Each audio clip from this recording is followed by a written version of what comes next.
പറഞ്ഞത് നീ ഇത് തന്നെ പഠിച്ചാൽ മതി, എൻ്റെ നമുക്ക് കമ്പനി നോക്കി നല്ല രീതി നടത്താം രണ്ടുപേരും കൂടെ. ഇവര് അനിയച്ചേട്ടന്മാരെല്ലാം നല്ല സഹകരണമാണ് ഇതിന്. തമ്പി എന്ന് വിളിച്ചാൽ അത് അനിയനാണ് വിളിക്കുന്നത്. അപ്പൊ അവൻ ഭയങ്കര കൂട്ടാണ്, മനസ്സിലായില്ലേ? നല്ല പൈസ ഉണ്ടായിരിക്കണം അതിനൊക്കെ, മനസ്സിലായി. പിന്നെ നാട്ടിൽ ഞാൻ ആ സമയത്ത് തന്നെ നിന്ന് നിപ്പിലെ ഹൈവേലെ സ്ഥലം വാങ്ങുന്ന സമയത്ത് നമ്മൾ ചിലപ്പം എന്തുകൊണ്ടെന്നറിയാം പോണത്, ഞാൻ വിളിക്കുന്ന സ്പോട്ടുകളിൽ അത്രയ്ക്ക് കാര്യങ്ങൾ ഞാൻ കൂടെ ഒന്ന് ചെയ്തിട്ടുണ്ട്. കാരണം ഹൈവേലെ സ്ഥലം അന്ന് 10 ലക്ഷം ഉണ്ടായിരുന്ന സ്ഥലം നമ്മൾ കപ്പന നാഗപട്ടണം പോയി വേളാങ്കണ്ണിയില്ലേ, അവിടെയാണ് അതിന്റെ ഓണർ. അങ്ങനെ അത്യാവശ്യം അവിടെ പോയി 6 ലക്ഷം രൂപയ്ക്ക് സെറ്റ് ചെയ്തിട്ടുണ്ട്. എത്ര ലക്ഷം ഇല്ല ഇന്ന സ്ഥലങ്ങൾ, മനസ്സിലായി. എത്തിയാണ് കണ്ടാ എത്ര 34 समय मालूम है, हिंदी समय क्या है मालूम है यार, थोड़ा थोड़ा मेरे को भी मालूम आता है यार, इतना ज़्यादा नहीं है। दोस्त मेरा कितना था, मैं इधर बहुत लंबा सा टाइम से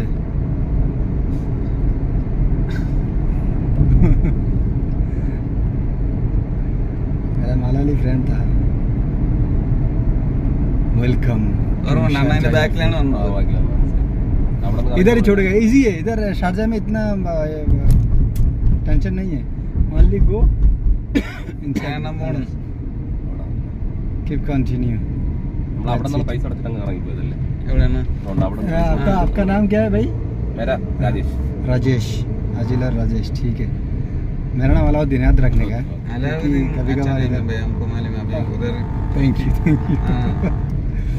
ये टीवी सीरियल मालूम है ना? हाँ मालूम है। उसमें मूवी भी है अलाउद्दीन का। अलाउद्दीन क्या बोलेगा अभी? मैं कोई वो नहीं है, मैं नॉर्मल पर्सन है। तुमको मालूम है ऐसा नहीं वेट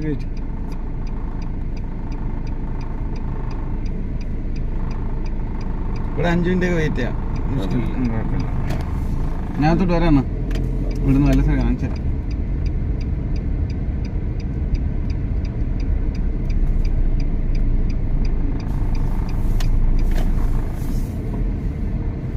സിഗരറ്റിന്റെ പടം ഇവിടെ ഉണ്ട്. ഞാൻ നിന്നെ വിളിക്കുവേ, എന്തിനാണ് നെറ്റ് ഓൺ ചെയ്തിട്ടോ? നെറ്റ് ഓൺ തന്നെ അതന്നെ പച്ച എന്താ മുടിയിൽ വെച്ച് പൊളിച്ച് കേട്ടോ. ഇല്ല അവർക്ക് വെയിറ്റ് കൂടുതലായിരിക്കും.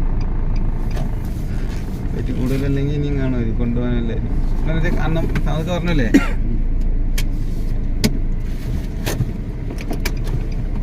क्विकली क्विकली अभी कह रहे